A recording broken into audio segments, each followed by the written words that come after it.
I'll just call them. Are we good? There. Call the meeting to order. Today's date is Thursday, November 10th, 2022. Could we do a roll call, please?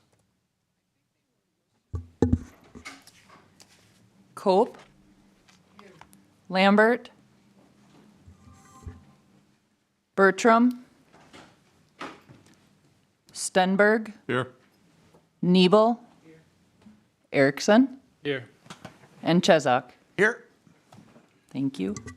We have an agenda. Did everybody get a chance to look at it? And I'd like to make a motion to approve it unless there's some suggestions or changes.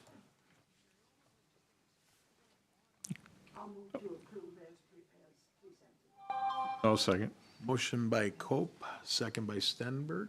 Any further comments or questions? Seeing none, all those in favor, please say aye. Aye. All those opposed, same sign. Motion carries. Mr. Chair? Yes. Excuse me. Yep. It says on the agenda roll call, that generally means they're gonna call the roll, is that?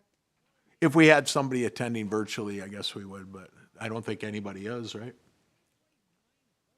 We don't need a roll call for agenda approval. I think, yeah. Yeah, I don't see that in mine. It says roll call, okay. Anyway, minutes, everybody get a chance to read the minutes? If have any questions or changes, now would be the time. Otherwise, we look to a motion to approve if we could. I'll make a motion to approve. Motion by Stenberg. Second by Nebel. Any further comments or questions? Seeing none, all those in favor, please say aye. Aye. Any opposed, same sign, motion carries. We neglected to approve the agenda. No, we just did that. Yep, that was the item you asked about roll call. I think it was backwards. Roll call was the, okay, no big deal. Yeah, that's what you see, roll call was who's here, so yeah, you got it. Financial reports is our, oh, I'm sorry, yeah, number 5 is our financial reports. And how about Jesse or Crystal, either one of you want to take this for the, I don't have a list of what they are here exactly, but we got that in our packet. Yes, sir, Mr. Chair. I can go through this a little bit. Okay. So before you have the financial reports, basically everything up to the end of October. A couple things are not included in here. We're a little bit further behind on motor fuels billing or third-party contract. Those don't usually come until another month later on. So some expenditures are not included in here, as well as some of the revenues. So looking at the revenues, we are expecting a little bit more revenue. I believe we have one more federal grant payment yet to come in, as well as we got a couple strong months of ridership typically in the end of the year. So we're expecting a little bit more revenue to come in through transit. Unfortunately, it has been a rough year this year. I think we mentioned at the last meeting that inflation's really hit us hard, as with a lot of different government entities that have a lot of inflationary sensitive items like motor fuels. Motor fuels hurt everybody. Vehicle repairs have hurt.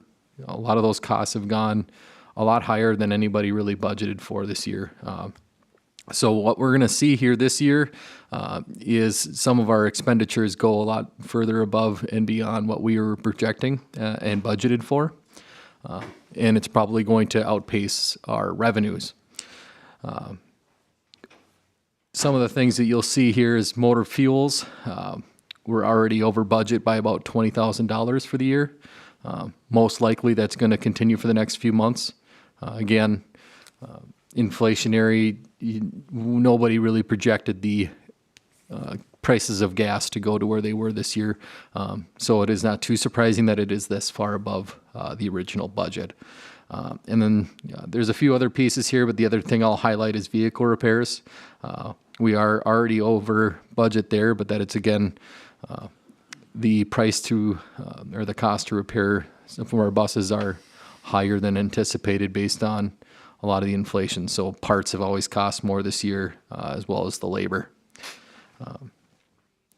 Generally, our transit service contract is going to be pretty close to in line with what we budgeted. So unfortunately, by the end of this year, we're projecting that it's going to be a considerable shortfall. This is something that Crystal and I have had some discussions with our finance director when we kind of started doing some digging into this and trying to find where some of the shortfalls were going to be. We knew that inflation was going to hold a big chunk of that. So bottom line, by the end of this year, we could be looking at somewhere in the realm of 180,000, give or take, short. So a lot of that's going to be motor fuels, vehicle repairs. You're probably looking at about half of it just in that. But again, there's a lot of other pieces that go into that too. MnDOT not funding as much of the third-party contract as we were hoping for.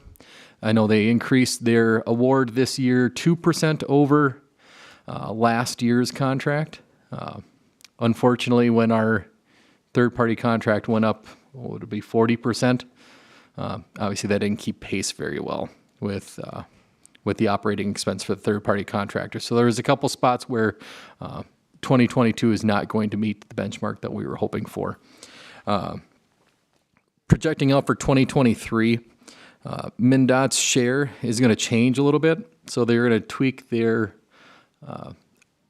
grant to local share from 100% down to, I believe it's 90-10, right? 90-10. Yep. So 90-10. So the 10% is going to be the local share funded through fare box revenue and invoice billing. And the other thing that's going to help with this is MnDOT's going to also increase their award by 10% rather than the typical 2%.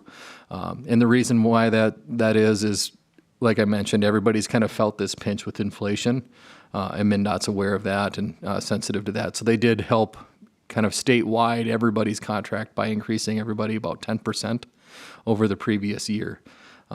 So that's going to help us out quite a bit in 2023. Doing some quick preliminary numbers on 2023's budget, we're looking in a lot better shape in 2023.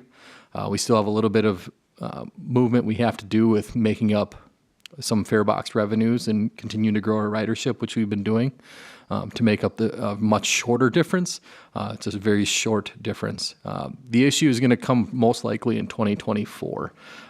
Unfortunately, in 2024, MnDOT is anticipating continuing to ratchet up the local share to what I would call as the normal. So their grant usually funds 85% of the operating costs, and then the local share is 15%. They haven't announced it, but they're anticipating that they would continue to increase their award by 2% over the previous year. Unfortunately, the 2% increase really doesn't benefit us because it's actually the 15% local share that is going to end up hurting us more. Because of the third-party contract that we're under currently, that 15% is a lot of money. And just lightly projecting that out for next couple years, that one's another big shortfall. So we're going to be spending a lot of time in the next handful of months here coming up with a really good plan for 2024 and moving forward so we can address some of these things. Some of that could be potentially like fare box revenue increases or fare revenue increases, route changes, route eliminations if the county wants to go that direction. I know that they've mentioned that there's some routes that are really tough for them to continue to maintain. So there's going to be a handful of different things that we have to continue to look at. So I just wanted to preface a little bit of that conversation so that you were aware as the committee that it is something that we're aware of, and it is something that we're going to continue to work through and come up with some really solid plans so that way what happened in 2022 does not happen again. Anybody have any questions for Mr. Dean, correct? Yes, sir.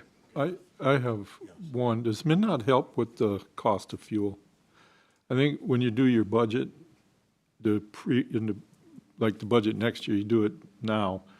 Does MnDOT still tell you what to use for fuel cost? Yep. then- They have a formula that they put together that we And we have since to that use. doesn't work all the time because of inflation and the cost of fuel going up, do they adjust that during the year to give you some money back? Or to help pay for since they dictate it in the first place, do they come out and help readjust that and give you money? They did not do that for anybody this year. I know that that was a conversation with a handful of different systems of what could they do in 2022 to help, and they just didn't have the funds available. I think part of that was they were still coming out of COVID with the shortfalls that they were getting on revenues that fund the program on their side. So I know that they were probably looking at that very sensitively, and that's probably why they didn't adjust anybody's contract. Not speaking for MnDOT, but I'm guessing that's the case. All right, thank you. Anybody else for Mr. Dean? Yeah, Mr. Chair, if I may. It appears to me that our revenues are also down comparing with 21. Yeah, I'm looking at the far right column on page 1 of 1, and it would appear that we had revenues for December and November 2021 of 16,000 something, and only 12 for the same period this year. So it appears that our revenues are also down. Am I reading that correctly? You're saying November and December of last? What's being shown on the pages 1 of 1, and I'm presuming it's 1 of 1, are for December and November of 2021, and then October and September of 2022. I think I know what you're looking at now. Yep. So they are down from December, November, but they are different months. So typically we've had better months with revenue and ridership in the later months of the year than November, December. So we'd anticipate that November, December of this year would be higher than September and October. I don't know if they will meet or exceed. That's more projecting, but we have been generally seeing higher ridership this year than we have last year. And if I may, I might just have Crystal quick go through ridership if you don't mind. Yes, yep. This should help answer the questions, Mary, that you just asked. As Jesse had stated, though, they are 2 different months. So typically the November, December, January, February are higher ridership, thus higher fares, higher revenue.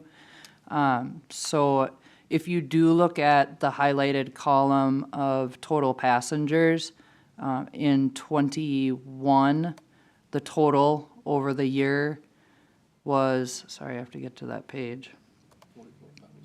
44,506, and the total in 22 so far is 44,494. So we are expecting to make a strong finish and exceed our ridership numbers that we had of last year.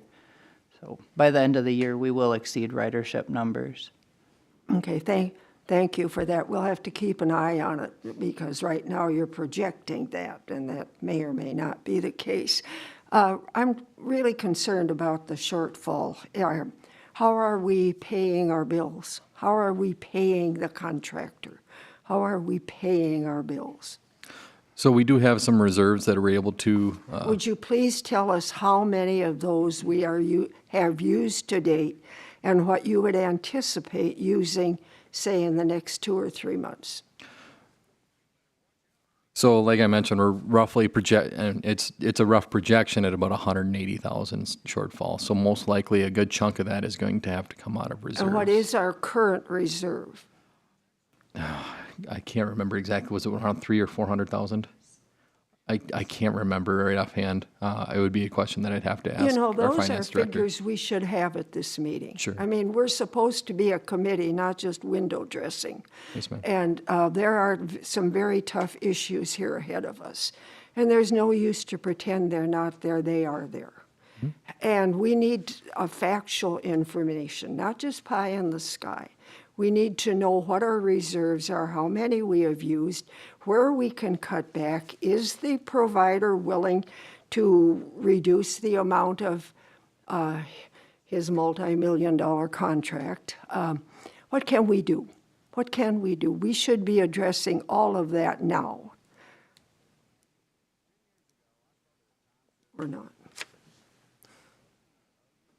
So did you have a question? Well, it is a question. Okay. All of that's What specifically you're talking about? What can we do at this point? Yeah. It would be very difficult for us to make any major changes to the ridership, the service, the fares. Most likely, any of those changes are not going to affect any numbers in 2022. It's difficult with the timing. Like I said, 2023 looks a lot better, and 2024 does not. So what's nice is we do have some time to really dig into these numbers and see what can we do for 2024 moving forward. But for 2022, I know we do have enough in reserves to cover the shortfall. Some of this should be absorbed by our partners, in Crow Wing, Pequot, and Baxter. They have in the past typically funded some of the shortfalls that was never this much. So that'll be part of the conversation, as well as how much would be fair of our partners to share in. Should not fall entirely on Brainerd or the reserves for the transit program. So that is something we need to continue to have discussions about. Well, I'm not sure that's true, with all due respect. The county administrator and I talked about this whole issue a few months ago. And he told me that if the city comes in asking for more money, they're simply going to say, we'll reduce our roads. Now, I don't know what Baxter will do. They're already under the gun for their proposed almost 10% levy increase. My guess is they're going to have to reduce that. I don't know what Pine River will do, but their contract amount is relatively small. So even if they agreed to some increase, it won't be much. Now, is the state in any position, I hate to use the term bail us out, but I believe that the federal government came in with quite a bit more money to the states for transit services. Is there any hope there whatsoever? Much as I hate to even ask it, and much less take it, is there? We need to know where we're at. I don't want to come to this committee in a month or two and be told our reserves are gone, blah, blah, blah. County said no, Baxter said no. What are we going to do? Let's Agreed. start planning. So the first conversations we started having was with the state.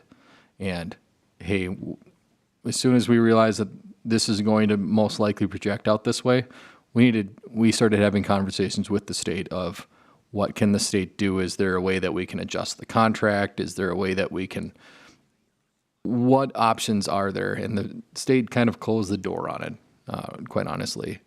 It's unfortunate. Like I mentioned, that they were sensitive to it for 2023. They were able to budget it for 2023, and that's where they came out with the 10% increase for their operating for everybody. But it really didn't solve our issue here in 2022. It is going to be some difficult conversations between us and our partners, and I can't tell you what the fruits of those conversations will be. Should we be looking at reducing routes right now? Should you and Crystal be sitting down and being tough about it and look where we can possibly save a nickel or two? We absolutely can. We can reduce routes today. The issue with that is by the time that we're able to put those reduced routes into effect, you're probably looking at around Thanksgiving. Or even reducing the routes, I suppose we have to have a certain amount of time with notification. So by the time that the notification goes out and we're able to actually make the change, you're probably talking about pennies. Do you have administrative authority to do that, or would you need the committee to come back and authorize it? I think we ought to make provision for the ability to do that, not that we're necessarily going to, but that the option is there. I believe it would be something that we'd want the committee to act on and make the recommendation to make changes on routes. But I believe that we still do need to go through a notification period if we were to reduce service or remove a service.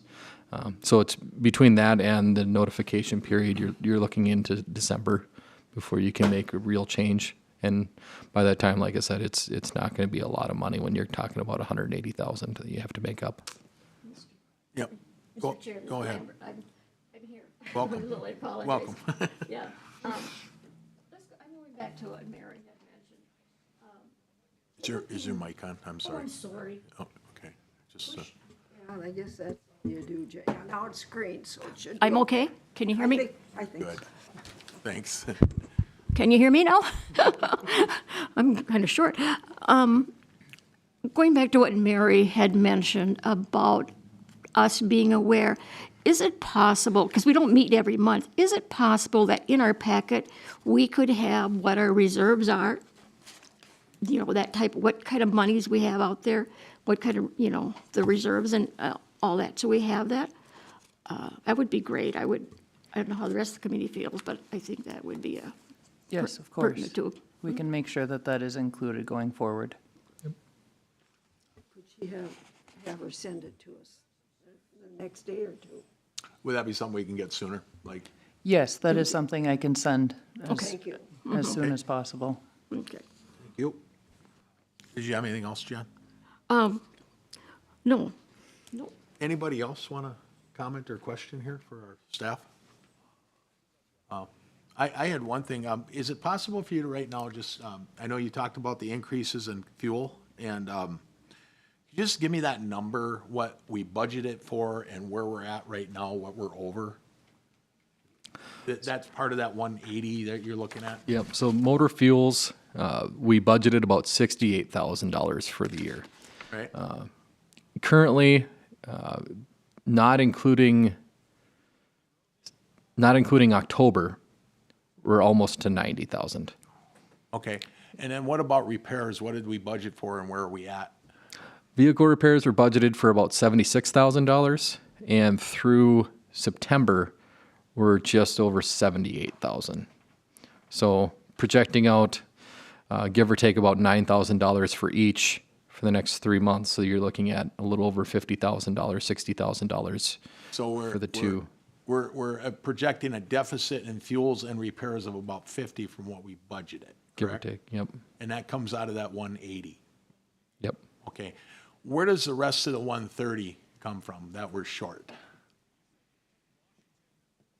What's remaining after we remove that, fuels and repairs? That you're, I mean, obviously you're projecting some of that, a portion of that 150 yet. I'd have to get some more information on that one, I'm sorry. Without looking at it, I know I looked at those two specifically because I know they were big dollar amounts. Can you give me any portion of what's remaining on what you showed us here of what that we're in deficit? Any line item like fuel or repair where we're over budget? Most likely the third party is going to be a little bit over what Okay. we originally had budgeted in here. Okay, what causes us to be over budget on the third party? That's a fixed cost, is it not? It is. What was indicated in this budget was not the total amount that was in the original contract amount. That was reduced. Okay. I don't, I guess I need an explanation on that. I couldn't help you with that one. That one was done with previous staff. So I couldn't tell you kind of And the do you- conversation that was. Do you have a rough idea what that dollar amount is? Does that make up the 150 primarily? Is that projected? Just a moment. Or is that, I mean, you understand my question, right? Yes, sir.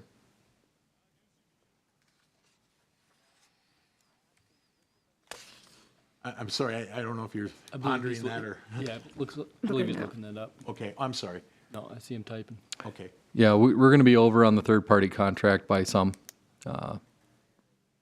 I can't tell you exactly, maybe some 40 or 50, maybe more. Okay, Depends on what the cost will be. Extra ridership is probably going to have more cost too from the third party. okay. But when you calculate and project, you're also including the projected ridership revenues that we're expected to get in November and December. I'm sorry?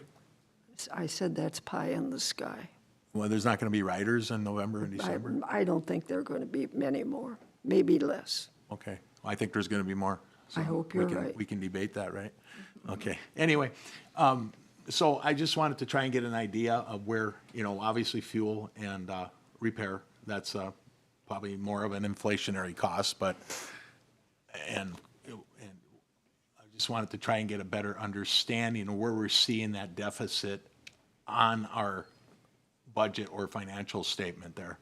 And your third-party contractor, you gave me a number of roughly 50.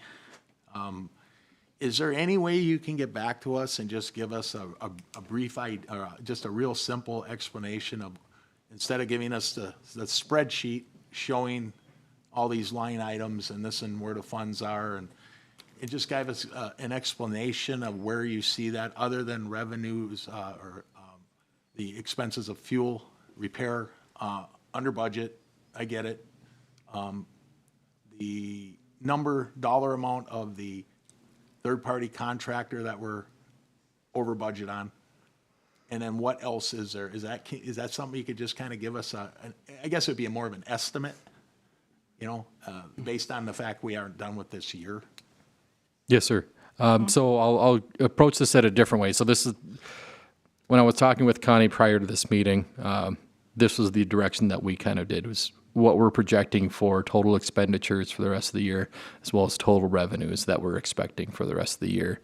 So we're roughly about at an $8,000 shortfall compared with budget currently. We're expecting another roughly $180,000 to come in between one more federal grant payment that we're expecting, as well as some more fare box revenue.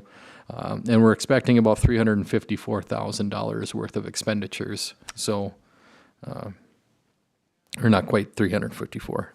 It was a little bit less than that. Okay. I think we were being a little bit earnest with how much more expenditures we were expecting. But we were expecting probably another $170,000 more in expenditures than we were getting in revenues. So we kind of did it more the total of what we were expecting to come in and come out from the rest of the year.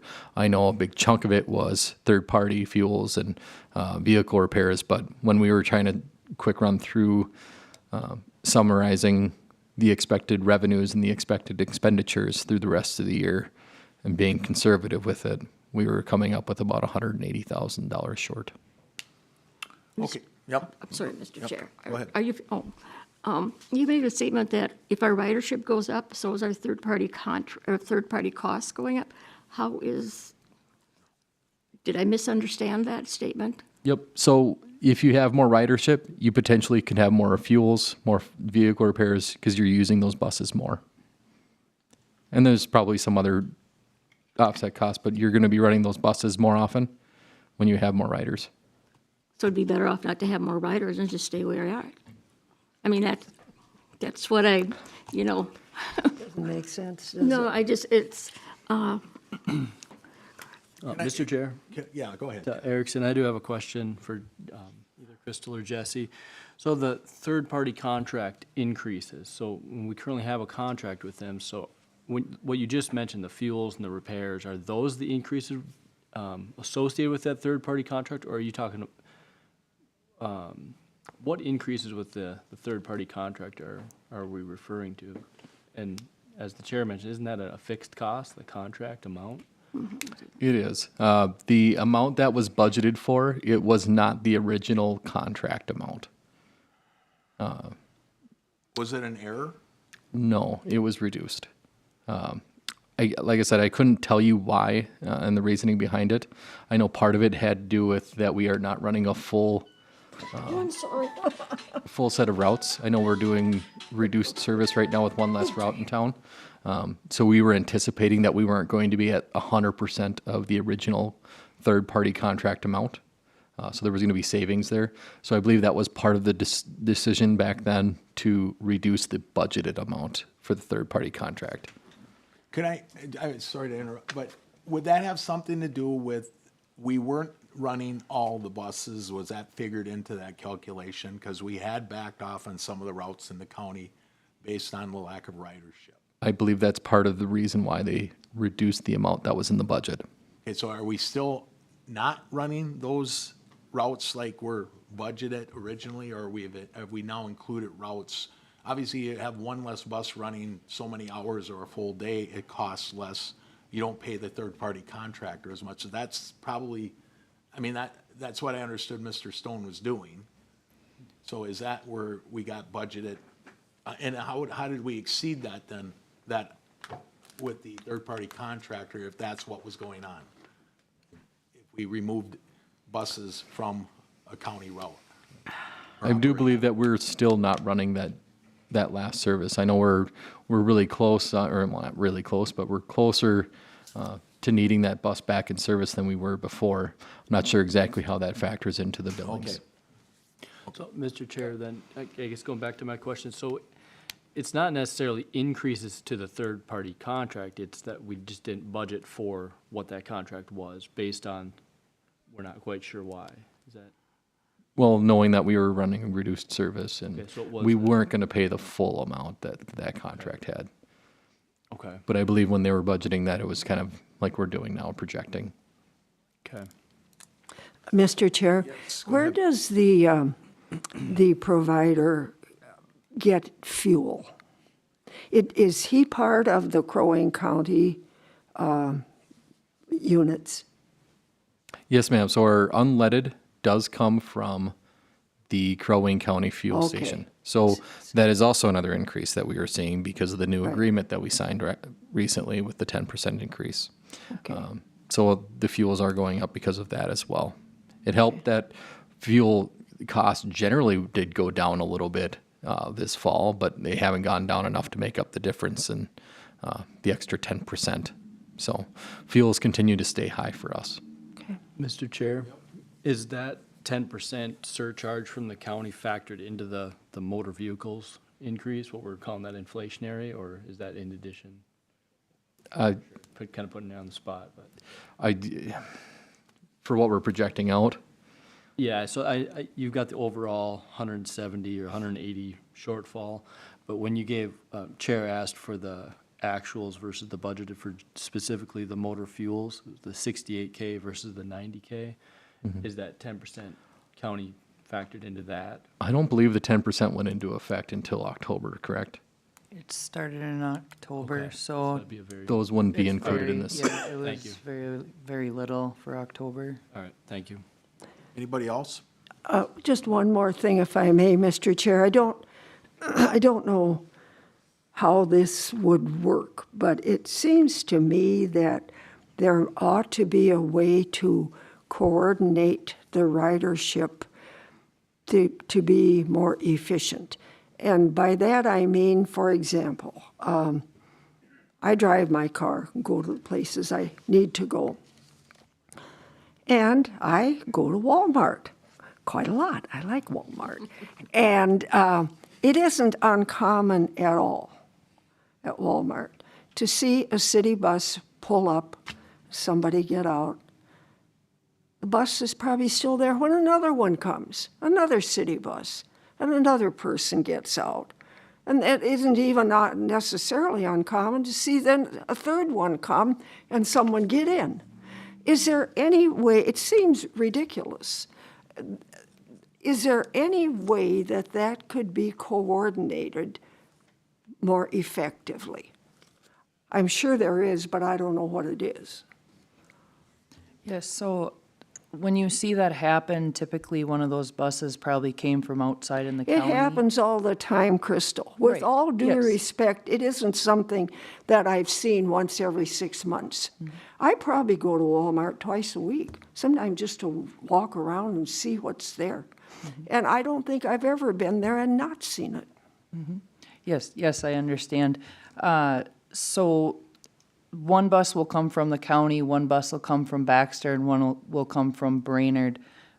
It is the most efficient way essentially to run the buses essentially in circles around the communities instead of sending one bus all over the place, and then that's just not the most efficient way. We do, with Walmart, perfect example, we actually have a way in our program Route Match to look for all riders that are going to and from Walmart, and dispatchers are trained to watch for those riders and suggest times to make it the most efficient so we can get the most amount of people to Walmart at approximately the same time.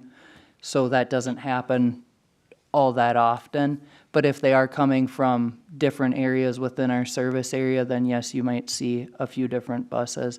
We are still running on average at 98% efficiency. Anything else, Mary? No, thank you. You know, one thing, when I have ridden the bus, sometimes I'll get on it, and I have ridden a bus where nobody's on it. It's not unusual, but I've also ridden a bus where you can get on, there's one or two people on there, and then as you're driving, one person might get off, and two more get on, and then the next thing you know, you got 4 or 5 people on there, next stop, somebody gets off, the next stop, somebody gets off. It's an ongoing thing, and it obviously doesn't look good when a bus pulls up with one person or two people and people get off, or a bus shows up empty. The thing you don't know, though, is where was that bus before it got to that location? So you have to always keep that in mind. It's a constant evolvement of who's on and who's getting off. And so, I mean, I understand where you're coming from, Mary. It's a bad look, but it doesn't mean like that bus is just constantly traveling around with nobody on it or one person, or it happens, but that's the nature of the bus service. So, I mean, there's probably ways that things could be more efficient, but how many people do you pick up at one place, and you can't drive them every point on the compass? You have to coordinate that. That's what dispatchers do at route match. So, I mean, like I said, it's a bad look, but I don't think it's the reality of the whole thing. But there again, we can have that debate. So, is anybody else got any questions about our finances here right now? Yeah, Mr. Chair, one more thing. I would like to ask our directors, if the committee would agree, to send a letter or make some kind of contact with the provider and lay out to them the dilemma we face and ask them for any suggestions they might have to help us overcome this tremendous deficit that we're going to be facing. They should be part of this. They're certainly a big part of the problem. They should be part of the solution. And I see nothing wrong with asking them. They can always say, oh, there's nothing we can do. But they may supposedly have all kinds of buses running around the state. They have Jefferson lines, et cetera, et cetera. Ask them, what ideas have you got to help us meet this dilemma that we're in? If they contact us and say, we don't have any, it's your problem. Well, we know it. But what's the harm in asking? Yes. Go ahead, Jen. I got the green light. I think what Mary had suggested, I think it would be good if we could just have a sit down, us and the third party, and talk. Just us, so we know where we're all coming from, rather than you guys do it, and then you come back to here, then so I think like a little work session, I think that would be great. I don't know how the rest of the committee feels about that, but. Okay. To clarify, ma'am, did you mean as the committee meeting with the third-party contractor or staff? Well, staff can meet too, but I think that it's important for the committee to also meet with our third-party contractor. If you'd be quick to Absolutely. let the staff start. Well, yes, but Mr. Chair? Yes. Maybe if I could split a common ground between the two suggestions, and, if, I like the suggestion, and staff has said that they're gonna come up with a plan to kind of how to overcome some of these deficits, not only this year, but also for 2024. And I'm looking at what are the tools at our disposal, obviously increasing ridership, top of everyone's list, potentially increasing fares, the potential of reduced routes. I think nobody wants to talk about that. Ms. Cope, you have, of course. I don't think anybody wants to do that, but I think that has to be on the table. And then also discussions with the partners, as you've talked about, including the provider. And so I would say if we could let staff kind of start that conversation and then perhaps bring them back to one of our committee course, meetings, yeah. once that, there's something more concrete and kind of a little bit of a direction. But other tools at our disposal, please let us know. But I know you're working on that, but as I see it, those are kind of our tools at our disposal. And, you know, looking at these reasons for this shortfall, it sounds like, you know, increased fuel costs due to inflation, the increased surcharge from the county to be factored into that, and then repairs, as you mentioned, and then the whatever budgeting or overruns with the third-party contract. And then there's still some there that I guess would be nice to have accounted for as well. But I guess, Mr. Chair, I would agree with that. I think that'd be a good place to start. Do we need them? Really pushing on the partners to kind of to share this burden, and particularly the third-party contractor as well. Well, and I think we're all here under the assumption that staff has not discussed anything with we haven't heard whether you have or haven't. So is that something you can answer or respond to if you had any kind of conversation on those lines with them at this point? Not with Blue Sky. Okay, okay. Do you see a possibility of that happening as the members here are suggesting? Absolutely. Okay. Are we okay with that, having Yeah. them start out then? Do we need a motion, Chair, Mr. Chair? I'll accept the motion, sure. You want to do it, Tad, or yeah? Yeah, just move to direct staff to pursue a conversation with the third-party provider to see if there's any, kind of explaining kind of the differences there and any potential, I guess, efficiencies that we can achieve. Okay, we have a motion by Erickson, Second, Lambert? second by Lambert. Is there any further discussion? You guys understand, we just want to have a sit down and kind of go through where we're at? Yes, Mr. Chair. Any further comments? Seeing none, all those in favor say aye. Aye. Opposed, say same sign. Seeing none. Thank you, everybody. Next item is item number 6. There's nothing on unfinished business. New business, Transit Title 6 plan. Crystal? Yes. I hope everybody had a chance to read it. All 48 pages, Mr. Chair. What you have in front of you is the Title VI plan. The key proponent of this plan is the language assistance piece. Every few years, Transit does have to comply and update their Title VI plan of the Civil Rights Act. This year, it's the language assistance piece. This is geared towards limited English speaking individuals. In the 48 pages, you'll see up on either screen or in front of you, consists of the City of Brainerd and Crow Wing County's plan on how we will assist anyone who would fall under this plan. Staff would, Mr. Chair, like the committee to make a motion to approve the Brainerd and Crow Wing County Public Transit Title VI plan. City Council did approve the resolution, 2 council meetings. They supported the resolution, thank you. And we have made public notice as required as well. Mr. Chair? Yes. Ms. Lambert, are we, say we have somebody that doesn't understand, are we responsible to get a translator? Do we have to get a translator for those that are having really a difficulty time? I'm just asking. We are responsible to assist to make our transit system accessible to everyone. That I understand, but the communication, so we would be responsible for getting a, We're responsible for providing them with the interpretation. Okay.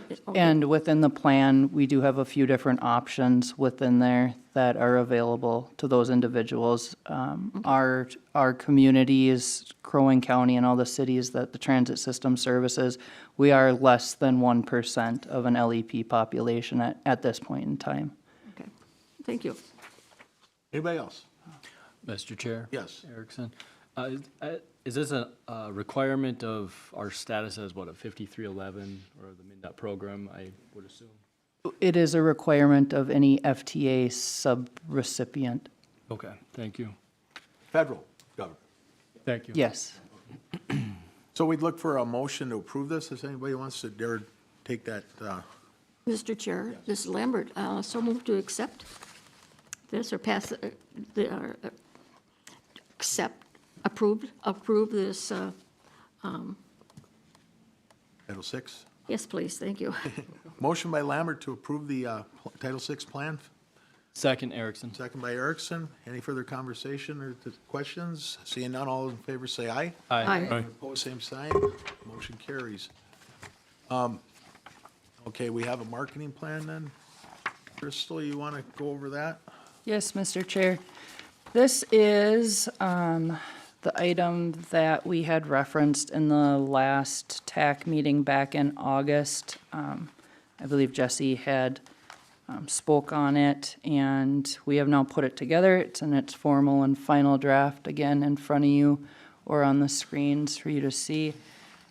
The objective of the plan is going to be to increase our visibility and build awareness about our agency, and ultimately to increase ridership. And again, staff is recommending the plan to council. We're asking for, I guess, approval on implementing the marketing plan. Anybody have a question for Crystal on this? I did read through that, but it's not coming back to me. Associated costs with this, did you identify those? I can't honestly remember it. Mr. Chair, at this time, there are no associated costs with this. Okay. The initiatives at this time are social media pushes, increased awareness, which will increase our awareness, and then in the future, there could be costs, but at this time, there will not be. This is a living document. We plan to continue to update it and change it as necessary. My plan is to get out more in the community and work with our kind of community gatekeepers, the senior centers, the county more. I've worked with the VA more because they're lacking in volunteer drivers. And luckily, our third-party contractor has a great retention track record with their employees, so we are able to assist all throughout. With any potential costs in the future, would you be coming to us before you would implement those, any type of? Yes, of course, Mr. Chair, yes. There's no plan at this time for any costs, Okay. though. Mr. Chair, I've got a question, or Yep. at least one, for Crystal. Initiative 3, working on rebranding the logo, and I'm just curious, I mean, that's a great idea, and sounds exciting. Do you have any thoughts on that now, or is that kind of yet to come? Can you give us kind of a preview of what your Sure. thoughts or thinking is on that? So you're correct, it is yet to come. It's something that's actually been thought about citywide to have us all kind of have the same logo, because each department has its own logo right now. The city has worked on its website to make that smooth and easily accessible and usable on every single department. So they all match now. Rebranding our logo, what it would look like would be getting a different logo, possibly renaming the agency. And then that would, if we went that far, there would be cost involved in rewrapping the buses. That would be the cost. And we have gotten some quotes on it, so we are aware of what the costs would be in the future if we were to get to that point. Okay. Yeah, as of right now, we're going to wait for the city to want to take on that initiative. I don't think it's in the short term. Right. But when that does happen, we would probably just coordinate that and follow suit. Any other questions about the marketing? Comments? Thank you. You want approval of this, correct? Yes, sir. That goes as a recommendation to the city council, right? Oh, I understand it? We didn't necessarily have to bring it to the city council, Okay. but we absolutely I can. misunderstood. All right. Just approval for staff to implement the plan. Okay. Thank you. May you care to, I'll make a motion to approve the transit marketing plan. motion by Stenberg, Second. Erickson, Lambert, Erickson. I'm gonna like- second by Erickson. Any further comments or questions? Seeing none, all those in favor, please say aye. Aye. All those opposed, same sign. Thank you very much. We have public forum. Is anybody here? I don't think so, right? Staff reports? You got more? Anything? Yes, we have a little bit in the update memo. I'll let Crystal start out with some of the updates on new vehicles, and I'll tag One an thing you extra. might want to introduce our new person assisting us over here? Absolutely. Okay. Yep. Well, we can go ahead and start that before we even get into the memo. So, Okay. over in the other side of the room, clear on the other side of the room, this is our new Public Works Admin specialist, Carrie LaRose. She will be assisting us at TAC meetings. She'll be assisting Crystal with a handful of different tasks, just normally too. So you'll see her at TAC meetings moving forward. Welcome. Glad you're here. Take her away, Crystal. All right, Mr. Chair, if you were wanting me to go over the buses? Okay. We received a memo at the end of October from MnDOT, OTAT, or the Office of Transit and Active Transportation, just pertaining to the price increases for the vehicle contracts that they're expecting for the 2020 to 2021. It's due to the supply chain issues that have been going on for a handful of years now, and only 5% of the vehicles ordered in the state in 2021 have been delivered. So they expect continued manufacturing issues, and due to this, the increase in the prices, the vendors have requested modifications to the original prices. We don't, if you look at the bottom portion of that in the memo, at this time, we don't have exact numbers. Once amendments are made in the contract and they're final, MnDOT, OTAT office will reach out to us again. They did have a couple suggestions, or a few suggestions for options possibility, one being move forward with your current orders. You could modify your orders if that would suggest taking items out of your order to decrease the price, or ultimately the option is there to cancel the bus order. I don't know if staff or the committee has any questions. So or comments. I'll quick expand on that a little bit too. So as far as I understood it from the memo, so what MnDOT's seeing is the vendors, because they're not able to manufacture the buses in a timely manner, they're running into this issue where we're potentially not getting these things manufactured when they were ordered in 2020 or 2021, but they're actually getting manufactured in 2023. Well, like with a lot of car manufacturers, they switch their model years from year to year and make changes and tweaks to specifications and stuff like that. So from my understanding, this is the same thing with the bus manufacturers as well, is when they're getting to 2023, they're anticipating they're going to be running a different model year, different specifications, and thus they're anticipating that they might have some increased costs because of that change in the model. Now, they are requesting that they get price adjustments through that contract. And with those price adjustments, usually the local share is kind of on the hook for up to 20% of the cost of the bus. Right now, they're still estimating, let's call it estimating, 10% local share, but by agreement, we could be responsible up to 20% of the capital bus. So there's not a ton of information in there because MnDOT doesn't have it yet. Essentially, it'll be once we get really close to getting a bus manufactured, we'll get maybe a better estimate on what the cost would be. Mr. Chair, I'm sorry, you've been, how many buses are we waiting for that we've ordered and we haven't gotten yet? 2, I believe. 2. I'm going to piggyback on that. Sure.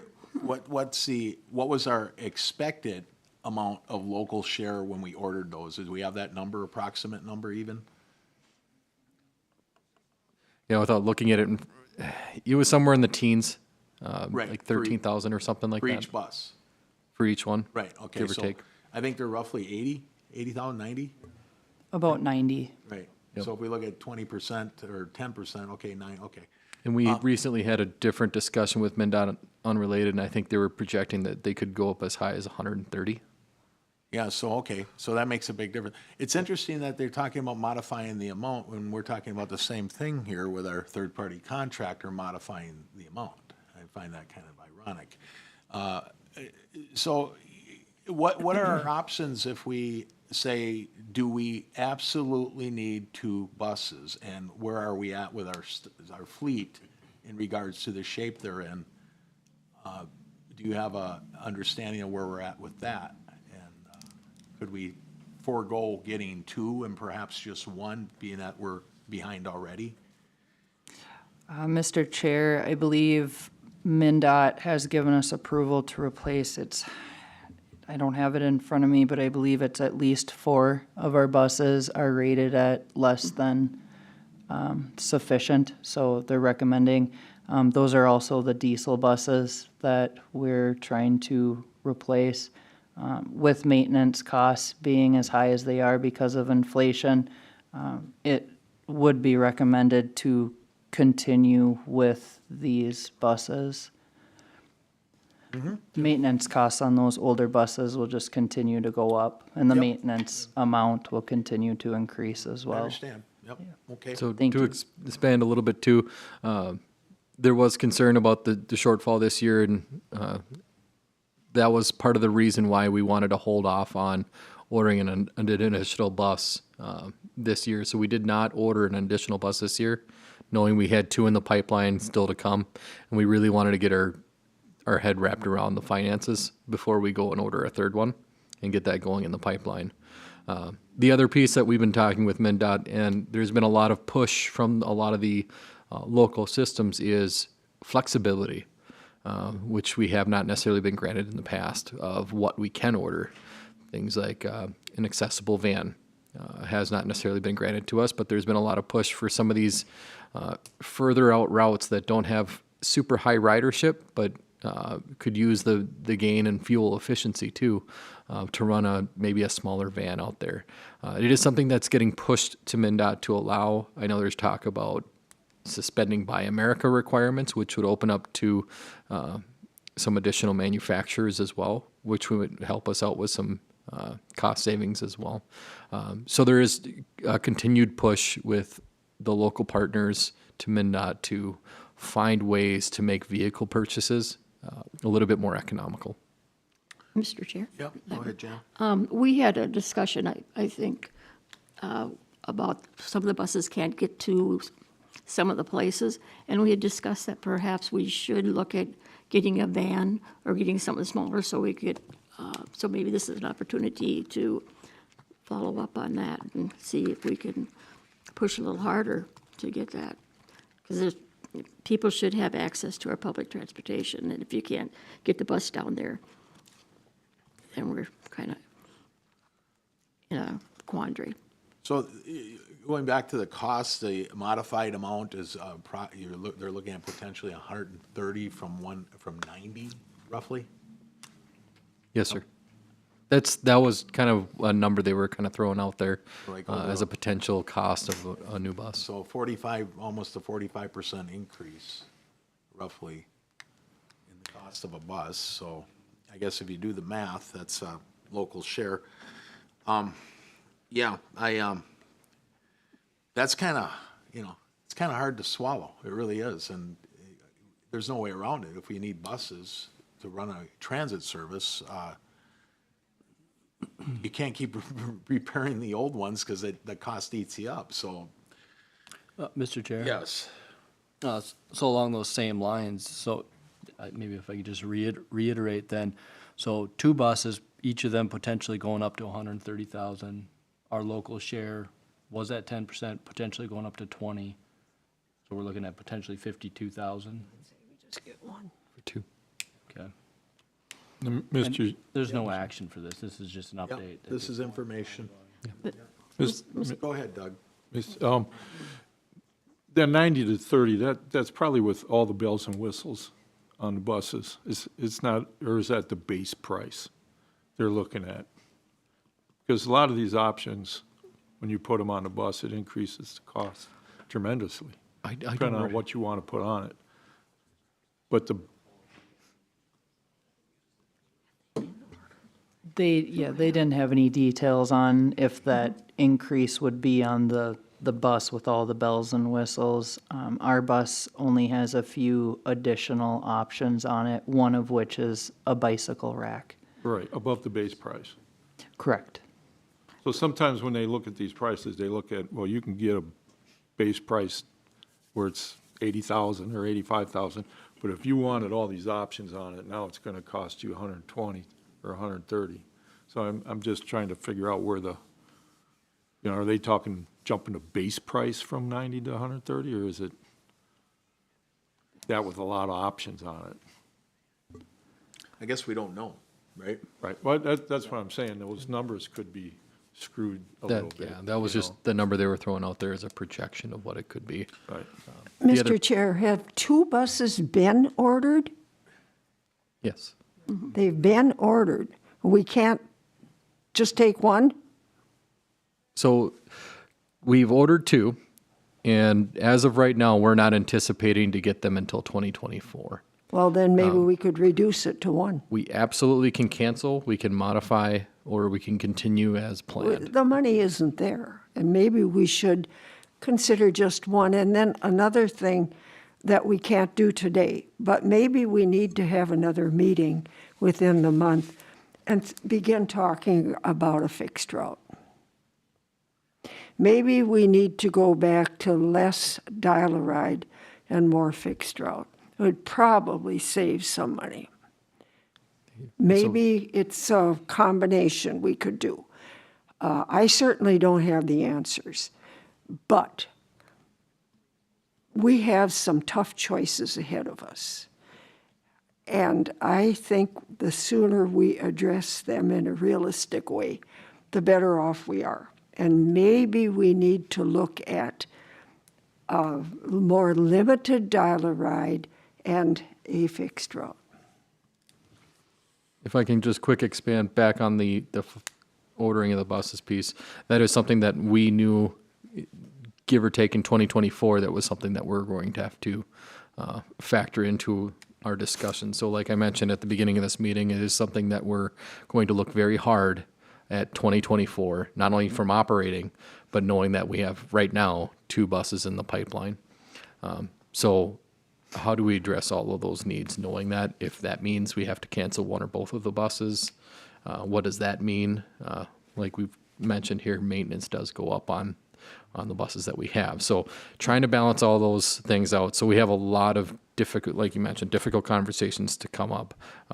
But we need to take a look holistically at our operations, fares, services, knowing we have a couple capital buses in the pipeline too, and how does this all fit so we can make 2024 work? Could you let us know if there is a deadline to terminate one of these buses or both of them, even what that is? Because, I mean, we can't just, if we've ordered them and you say we could drop that to 1 or none, what would be the deadline on that to make that decision? If that's something we wanted to do. Of course, that's a council decision, right? I believe we can go through TAC for that one. Well, it would be. For canceling the bus order? That would be a full council decision. believe- They have to order them, we just recommend. I believe we can cancel up till the point of manufacturing. Okay, And as far as I understand, they haven't projected us to be, I think there was like 8 systems that would get, or 8 buses, one of the 2, that was anticipated for 2023. And I don't believe we are part of that group. no, We we are- weren't on the list, yeah. Yeah, we are not part of that grouping. We received our 2020 bus this year, so it kind of pushed us back to the back of the list. There are still people who are, or agencies waiting for their 2020 buses as well. Okay, So I wouldn't expect those 2 buses to be received in the same year, though. So it could be like 2024 and then 2025. Mr. Chair. yes, go ahead, Jan. So I think I think what we, instead of just saying cancel, I think we should look at this and see, and MnDOT, I guys keep pushing them that we can have some flexibility in our vehicles, because we probably could get one bus and probably 2 vans or 3 vans, I don't know, for the price of 1 bus. So I think it would be a good argument for us, for MnDOT, so that we'd still be able to keep our fleet up on transportation. I think it's wrong that the inflation can go up and we ordered it 2 years ago or a year ago. This seems like that should be their commitment. So I think we're on item number 10 anyway with our comments and questions. So we just, I'm not trying to disregard what you're saying. I think we have talked about the van style vehicle, and I don't know what the potential is for that. Is that something staff looked at and found out what the availability or the likelihood of us doing that with our service? That's what you're asking? Right, I think it's a good option rather than just say, hey, we're just gonna cancel these orders. Let's see if we can do another option in vehicle. Because I think, Has that ever been investigated by staff? Have you guys? We have started the conversations and the investigations into it. There hasn't been a whole lot of information put out there by MnDOT. I know that FTA just issued a letter on the subject of vans, but it's still a gray area. It is something that I could definitely dive further into and seek out more information on. yeah, From I what think it that's what we appears, want, right? yep. from what it appears, we're still not allowed on our system to order a van. That is something that we need the FTA and MnDOT to change those requirements to allow us to order one. So until then, we really don't have much of a choice. We can't really order one yet. But investigating would be very important, so we at least have an argument for that flexibility to allow that. Time for them to give some flexibility, it might be now. Yes, I guess I would just consider that we're on item 10 with questions. Tad, do you have anything further, questions, comments, or anything here? No, thanks. No, I do not. Mary, would you like to? I do have a question. Do we have any information currently on cost per ride? If you haven't done that analysis, that's okay, just say so. But it occurred to me that it would be good to know that, because I mentioned this a while back and I'll mention it again. I think we're at a point in society, not just in Brainerd, but everywhere, where we need to look at options. And it would be good, in my opinion, if we had actual and factual financial information to talk about, and then see if it might be just as cost-effective and probably more satisfactory to the consumer if we could have some options. For example, a partial grant to cab companies. Other kinds of things like that. It would probably be more satisfactory to the consumer. And I don't know cost-wise, but what I'm seeing here, the cost is, in my opinion, ridiculous. It's ridiculous. And I think that we are way, way behind the times when we're not considering the options. I brought that up at another meeting, just poo-pooed, but I'm going to keep bringing it up because I think it makes sense. I don't know how it would work. Maybe the logistics can't be worked out. I understand that. But we shouldn't be afraid to look at our options. And I'd like to see somehow that we maybe have a special meeting sometime and just talk about that. Jan, do you have any questions or further comments or anything? no, thank you. Evil? I'm just wondering about the penalty. Guess I talked out. Push the button. Get your button on there. Is there a penalty when you say you don't want the buses, do they charge a penalty fee for that, for being so far laid out? I don't believe for canceling an order, Yeah, I don't believe so. I think, like I said, we have up until manufacturing to cancel the order. okay, I was just wondering about that. Okay. Thank you. I did want to ask about our next meeting. When do you foresee that happening? I know there's been some thoughts of maybe having one sooner than later, and I don't know what the rest of the committee thinks about that. We certainly want to have a quorum.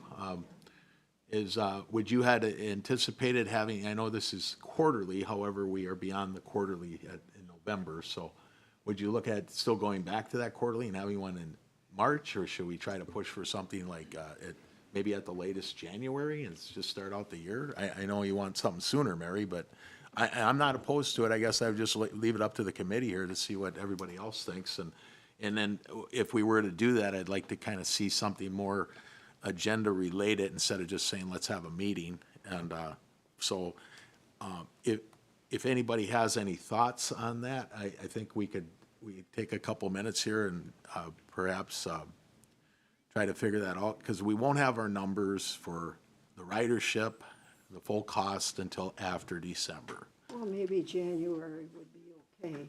Okay? But I think we should have one, and, yeah, I do. I think we should have a meeting. Earlier than January. Sooner than our quarterly. January? I don't know if we can do it any sooner. We're in November already. I don't know. We're almost half, third of the way through. Yeah. Those, I guess as a committee, would you guys be okay with trying to schedule something for January, and staff okay with that? Is that a little too soon for our financials? You'd have a pretty good idea, wouldn't you, for the riderships and, If we want to get year-end numbers, we'd want to be at least for sure late January, if not early February. third Thursday like we typically have done, maybe? Yeah. that- Sound okay, Doug? I'm fine. Tad, you're gonna stay with us, aren't you? Unfortunately, I don't think I will be. You don't? If we're post-January, I wouldn't be. So you'd have a new council, Well, you can sign up to be on the committee, Tad. perhaps, we'll see. We have an opening. I'm sorry, Mr. Chair. Yes. When we do that, you're talking about the agenda, I think we've had some ideas that have been brought up today, and it would be good to have kind of an update on that. And like you said, just kind of keep it geared to that. But I think I would like to have seen it done earlier, but we are in November already, so. But yeah, I would like to have that, and hopefully have that discussion with the third-party contractor too by that time. Would you guys want direction from us to get something in January, or okay with just us talking here to try to see what, put the feelers out there for maybe the third Thursday, like we typically have done? Does that sound okay to you, Crystal? Third Thursday would be okay. It would be really close for us to get all of our year-end numbers. If you could push to the 26th, which would be the 4th, Thursday, That'd be that fine. would give us a little extra time to make sure we got okay all the with that. reports. Okay, would seem okay right now with everybody, at least we'll try it. The 26th then? The fourth Sunday, or fourth, Fourth Thursday is the 26th? Yes, sir. So, okay, good with that? Okay, I don't have anything further, and so we'll just wait and see what comes in for, if we get a quorum then for our meeting in January, and thank you, everybody. I guess we look for a motion to So move. Motion to Second. adjourn by Erickson, second by Lambert. All those in favor, please say aye. Aye. All right. Thank you, everybody. Have you been well? Said you've always got one crisis after another. I can drive now. Oh, good. Except I'm not supposed to drive very much tonight. How's your shoulder? It's my